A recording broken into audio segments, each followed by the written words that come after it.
আসসালামু আলাইকুম। আজকে মাহে রমজানের শুভেচ্ছা জানিয়ে ভিডিওটি শুরু করলাম। সবাই আমার ভিডিওটি দেখবেন আর অবশ্যই আমার চ্যানেলকে সাবস্ক্রাইব করে দিবেন। আজকে এই ভিডিও নিয়ে চলে আসলাম আমাদের টমেটো খেতে অসংখ্য টমেটো গাছে ধরে আছে। তো টমেটো দেখতে অনেক সুন্দর, খেতে অনেক স্বাদ। তো আমি আপনাদের যে স্ক্রিনে দেখাচ্ছি, তো এখানে মানে অনেক টমেটো গাছে লাঠি দিয়ে বেঁধে রাখা হয়েছে যাতে এগুলা মাটিতে পড়ে নষ্ট না হয়। তো এগুলা বেঁধে দেওয়ার কারণ হলো মাটি থেকে পোকামাকড় থেকে অনেকটা সেফে রাখা হয়। এই জন্য এই টমেটোগুলা দেখতে অনেক সুন্দর লাগে, পাকে অনেক সুন্দর হয়। তো দেখতে পাচ্ছেন একটা সত্তার মধ্যে কতগুলো টমেটো আসছে, হাজার হাজার টমেটো এখানে রয়েছে।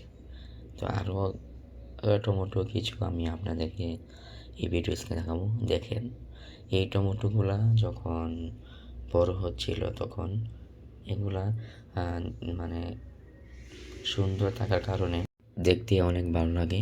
তো এই টমেটোগুলা কোনোভাবে নষ্ট হয় নাই। তো এগুলা মানে শক্তি পেয়েছে, তার কারণ হলো এইগুলাতে বর করে থাকার জন্য কিছু এখানে লাঠি বেঁধে দেওয়া হয়েছে যাতে এই শক্তিটা এই লাঠিতে থাকে, টমেটোগুলা সুন্দর করে পেকে ওঠে। এই জন্য টমেটোগুলো দেখতে অনেক সুন্দর, কোনো পোকামাকড় থেকে সেফে থাকা হয়।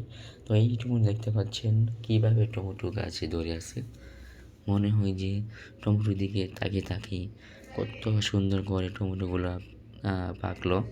তো ভিডিওটি সবাই দেখবেন অবশ্যই, সবাই ভিডিওটি শেয়ার করবেন। আর কি কি ভুল রয়েছে এই ভিডিওতে সবাই কমেন্ট বক্সে বলে যাবেন। অবশ্যই আমার চ্যানেলটিকে সাবস্ক্রাইব করে দিবেন। অসংখ্য টমেটো দেখতে অনেক সুন্দর লাগে। তো সবাই আমার ভিডিওটি দেখবেন, আপনাদের কাছে অনেক কিছু শেয়ার করি। সবাই ভুল ত্রুটি ক্ষমা দৃষ্টিতে দেখবেন। তো আমার ভিডিওটি কেমন হয়েছে সবাই কমেন্ট বক্সে বলে যাবেন।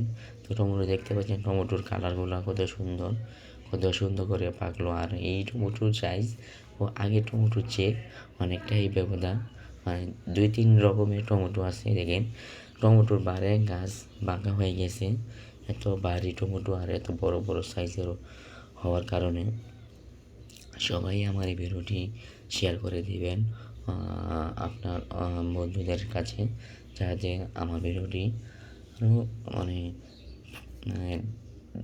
সবাই দেখতে পারে, সবার কাছে পৌঁছাতে পারে। এভাবে সবাই শেয়ার করে দিবেন আমার এই ভিডিওটি। তো অবশ্যই লাইক করে যাবেন। আর হচ্ছে আরেক জাতের টমেটো, এগুলোর গাছ অনেকটাই লম্বা, কিন্তু টমেটো গাছের লম্বা তুলনায় অনেকটাই ছোট। তো এগুলো মাটিতে পড়ে আছে, তো নষ্ট হয়ে যাচ্ছে পোকামাকড় আক্রমণ করার কারণে এগুলো দ্রুত পচে যাচ্ছে। তো কিছু কিছু টমেটো আছে কাঁচা থাকার কারণে এগুলোতে আক্রমণ করতে পারে নাই। তো এই টমেটো গাছে কী কী উপকরণ দিলে ভালো হয় সবাই অবশ্যই কমেন্ট বক্সে বলে যাবে। তো আর কথা বাড়িয়ে লাভ নেই, তো এখানেই আমার এই ভিডিওটি শেষ করছি। সবাই ভালো থাকবেন, সুস্থ থাকবেন। মাহে রমজানের শুভেচ্ছা রইল। ধন্যবাদ সবাইকে।